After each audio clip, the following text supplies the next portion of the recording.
Amar, Malcolm actually raises a very interesting point that I know a number of us in the pro-life community have really tried to stress and push, and that is that you just can't make one piece of this work. You've got to have a complete package of efforts. And HuffPost took a look at some of the states that have already restricted abortion or are, set to do so in the next coming weeks, and found that very few of them offer the kind of support that Malcolm was referring to once that child is born, including family leave, universal pre-K, tax credits aimed at helping families, medical assistance, other types of assistance. So it's not just about, okay, we don't want abortions. It's also about how do you care for that child? What do you make of where that leads us in the overall conversation? Well, the reason why it's not a coherent system of thought or even a coherent set of policies is because it's not about what they say it's about. Fundamentally, the entire issue of bodily autonomy right now is very much tied into the Christian nationalist vision of America. We know that in 1972, even amongst Southern Baptists, the issue of abortion was not controversial. Roe v. Wade was not controversial.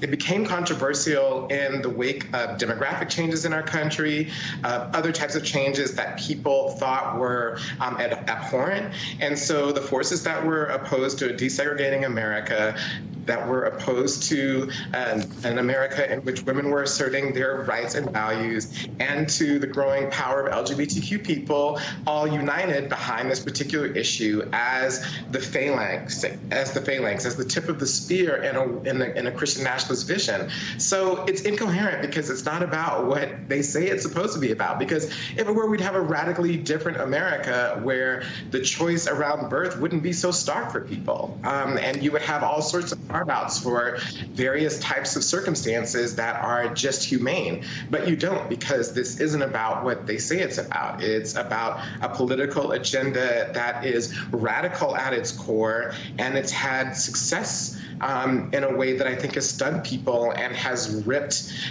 the curtain and allowed people to see it for what it is. Caitlin, before the decision from the court came through, local officials in some blue cities within red states made it clear that they wouldn't help enforce abortion bans. One district attorney in Louisiana said he quote, will not shift priorities from tackling shootings, rapes, and carjackings to investigate illegal abortions.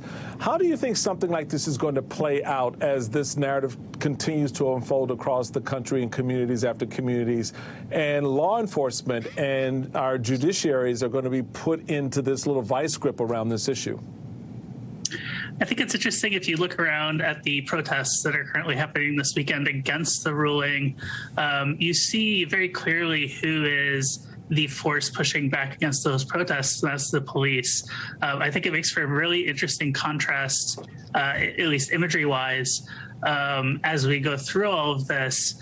But, there is precedent in this country for executive offices to just ignore the Supreme Court. Abraham Lincoln ignored the court when he, emancipated the slaves. There are countless instances where, the executives, FDR, came out and said, and basically said, we don't really care what you just ruled. We're going to do it ourselves. So those local officials who say they are not going to prosecute people for having an abortion, I think should be applauded. I also think that Republicans will do everything that they can to make sure that those people can't get away with that.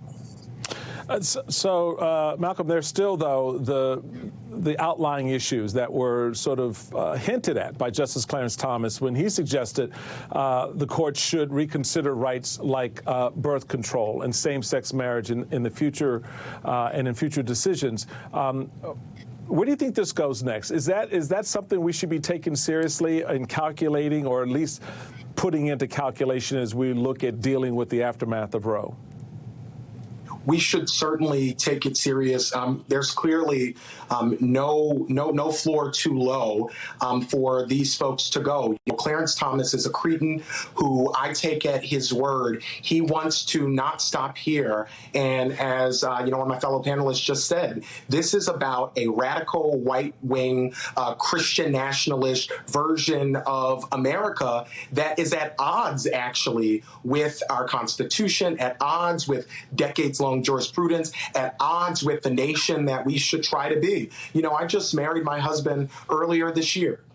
And like so many gay couples, as soon as we saw Roe come down and we saw the concurring opinion from Justice Thomas, we called our lawyer to say, what do we need to do to protect ourselves in the event that Obergefell is overruled? What do we need to do to protect ourselves, protect our families? And this is where so many people are right now. The health of a nation can always be judged, right, by how you treat people in the dawn of their life and the dusk of their lives, and how you treat people in the shadows of our society. And this Supreme Court has made it clear that they're not in it for, what my, Christian tradition teaches me about helping the infirmed, about helping the sick and the needy. They're actually out to get those people. And the Supreme Court right now is one of the biggest threats to the health and safety of our Constitution. And it's why I have said over and over and over again, not only do we need to expand the Supreme Court, but we need to look at court reform. How is Justice Thomas able to rule on anything when his wife was a part of the January 6th insurrection?